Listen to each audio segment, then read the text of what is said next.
बिस्मिल्लाहिर्रहमानिर्रहीम, अस्सलामु अलैकुम। आप देख रहे हैं GNN और मैं हूं तनसीर जैदी और मैं हूं इकरार आस। हेडलाइंस आप जान चुके। बुलेटिन का आगाज करेंगे आम खबर के साथ। वज़ीर आज़म शहबाज शरीफ का कहना है लबनान पर इसराइली हमला जंग को मशरिक़ वस्ता से आगे बढ़ाने के सिवा और कुछ भी नहीं है। लबनान पर इसराइली हमला अमन पसंद दुनिया के लिए तबाहकुन होगा। सबको लबनान पर इसराइली हमले की मजम्मत करनी चाहिए। ये हमला दुनिया के लिए नहायत संजीदा और संगीन नताइज का बाइस बनेगा। फौरी जंग बंदी और सिर्फ 2 रियासती हल ही बहरान का जवाब है।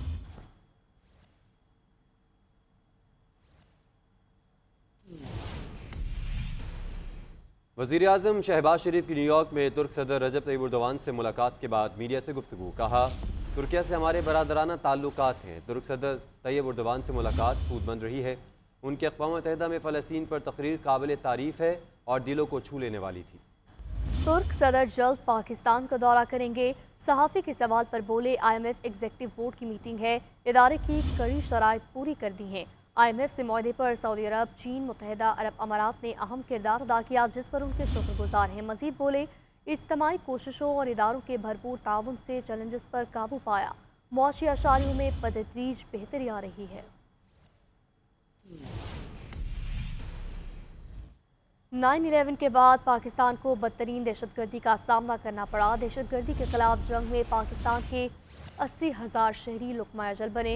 मुल्क को मौशी तौर पर $150 से ज़ायद का नुकसान हुआ। वज़ीर आज़म शहबाज शरीफ का न्यूयॉर्क में SDG मुबाहिसे से खिताब। उन्होंने कहा कि मौसमियाती तब्दीलियों के बायस तरक्की पसीर ममालिक को बहुत से मसाइल का सामना है। 2022 के सैलाब की तबाहकारियों ने पाकिस्तान को बहुत पीछे धकेल दिया। सैलाब के बायस अरबों डॉलर का नुकसान बर्दाश्त करना पड़ा। हमने दानिश स्कूल की सूरत में जनूबी एशिया का सबसे बड़ा तालीमी मनसूबा शुरू किया। 2.5 करोड़ बच्चे आज भी स्कूल से बाहर हैं, जो बड़ा चैलेंज है।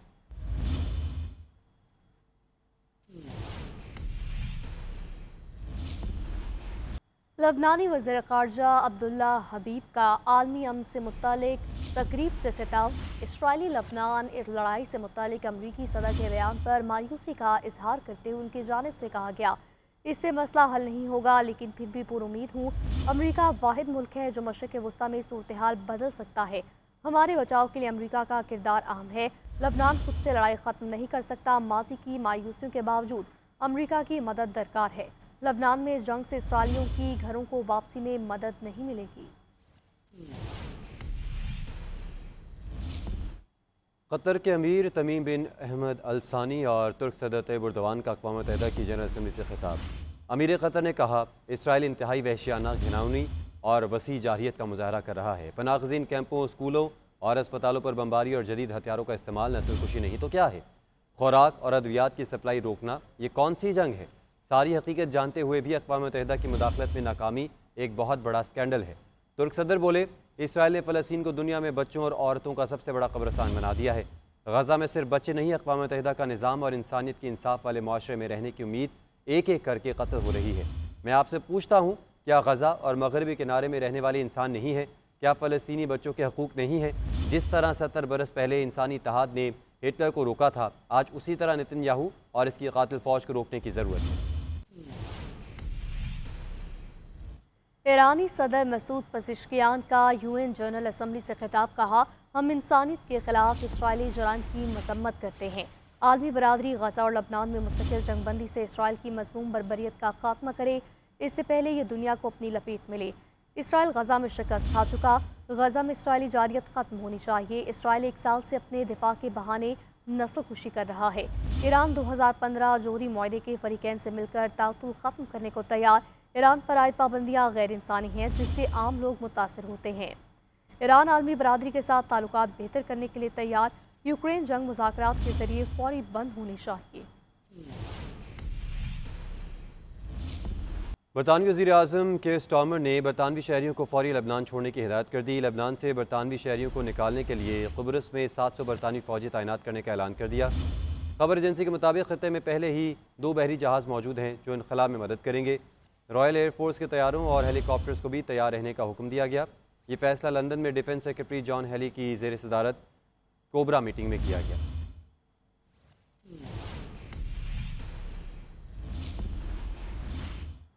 आईनी विफाकी अदालत ज़रूरी और मजबूरी है। आईनी अदालत बनाकर रहेंगे ताकि किसी दूसरे वज़ीर आज़म को तख्ता-ए-दार पर ना चढ़ाया जा सके। कानून साजी और आइन साजी अदालत के जरिए नहीं हो सकती।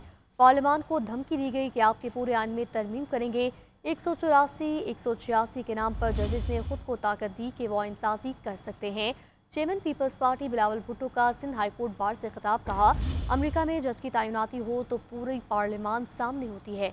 अगर पार्लियामान कहे कि आप काबिल हो तो वो जज बनता है। यही वजह है कि आज तक अमेरिका में आमरीत नहीं आई। हमने आमराना दौर भी देखे। हमने देखा किस तरीके से मोअज़्ज़िज़ जज साहिबान आमिर को काम करने देते हैं। 11 साल एक आमिर को सलूट किया गया। 11 साल सियासतदान को जेल में रखा गया। आप कहते हैं कि हम टाइम ले, बिल्कुल 100 बिस्मिल्लाह, तीनों नस्लें लड़ेंगे, लेकिन हम अपना जुडिशल रिफॉर्म्स लेकर आएंगे। शहीद मोहतरमा बेनज़ीर भुट्टो ने ये तय किया था, अवाम के नुमाइंदे ने ये तय किया था कि आईनी अदालत बनेगा, जुडिशल रिफॉर्म्स होंगे।